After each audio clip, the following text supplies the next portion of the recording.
উদহিয়া বলা হয়। এর আবিধানিক অর্থ হচ্ছে ওই পশু যে পশুটা কুরবানির দিন জবে করা হয়। উদহিয়া বলা হয় যে পশু কুরবানির দিন জবে করা হয়, এটা ওই উদহিয়া। আওয়াজ করে বলি না সুবহান। যদি বলে উদহিয়া, উদহিয়া আরবি শব্দ, সবাই তো আমরা বুঝি না। ঈদুল আজহা বলি না, আধা থেকে উদহিয়া, আধা থেকে উদহিয়া। কিন্তু আমরা কুরবানি কথাটা বলি, কুরবানি কিন্তু ফার্সি। কুরবানি কি ফার্সি, এটা উদহিয়া থেকে আছে, ওই পশু যেটা কুরবানির দিন জবাই করা হয়। সুবহানাল্লাহ বলি না। তাহলে এবার আসি ইসলামী শরীয়তের পরিভাষায় কুরবানি কাহাকে বলে। ইসলামী শরীয়তের পরিভাষায় কুরবানি বলা হয় আল্লাহর সন্তুষ্টির উদ্দেশ্যে, আল্লাহর সন্তুষ্টির উদ্দেশ্যে নির্দিষ্ট পশু নির্দিষ্ট সময়ে, নির্দিষ্ট পশু নির্দিষ্ট সময়ে জবে করাকে কুরবানি বলা হয়। আওয়াজ করে বলি না সুবহান। তাহলে আমরা আবারও কুরবানির সংজ্ঞা বলছি। আল্লাহ তাআলা সন্তুষ্টি লাভের উদ্দেশ্যে নির্দিষ্ট সময়ে নির্দিষ্ট পশুকে জবে করাকে কুরবানি বলা হয়। সুবহানাল্লাহ বলি না।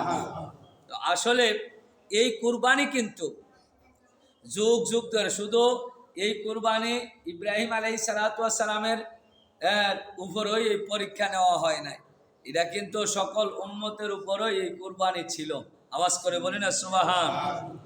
শরীয়তে এটা বিদ্যমান ছিল, সকল উম্মতের উপরই এটা ছিল। আল্লাহ পাক কুরআনুল কারীমের মধ্যে বলেন, ওয়ালি কুল্লি উম্মাতিন জাআলনা মানসাকান লিয়াযকুরাসমাল্লাহ আলা মা রাযাকাহুম মিন বাহিমাতিল আনআম ফা ইলাহুকুম ইলাহু ওয়াহিদ আলাহু আসলিমু ওয়া বাশিরুল মুখবিতিন।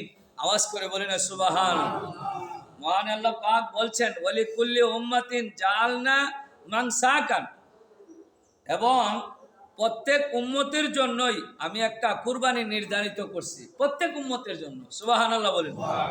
তারা কি করবে? তারা বাঘহীন পশু, যারা গৃহপালিত যে বাঘহীন পশু আছে, ওই পশুটা লিয়াযকুরাসমাল্লাহ, আল্লাহর নাম নিয়ে কুরবানি করবে। সুবহানাল্লাহ। কি নাম নিয়ে? আল্লাহর নাম লইয়া কি করবে? কুরবানি করবে। আল্লাহর নাম নিয়ে যেন কুরবানি করবে। আর ইলাহুকুম ইলাহু ওয়াহিদ, আর তোমাদের উপাস্য একমাত্র আল্লাহই একমাত্র উপাস্য। আওয়াজ করে বলে না সুবহান। সুতরাং তার নামে কি করো? সুতরাং তোমরা তার নামে কি করো? তার নাম লিয়া তোমরা কি করো? কুরবানি, এবং তার সামনে তোমরা আত্মসমর্পণ করো। তার সামনে কি করো? তোমরা ফালাহু আসলিমু, তার সাথে তোমরা আত্মসমর্পণ করো। এরপরে বলছেন অবাশিরিল মুখবিতিন।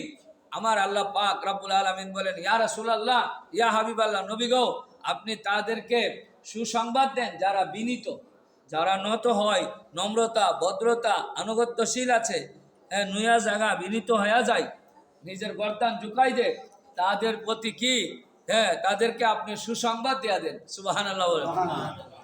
তাহলে আল্লাহর আনুগত্য কথাটা চিন্তা এখানে কোরআন শরীফে আছে না নাই? এই আনুগত্যটাই ছিল কুরবানি। শরীফ পাঠ করি সালাতুনিয়া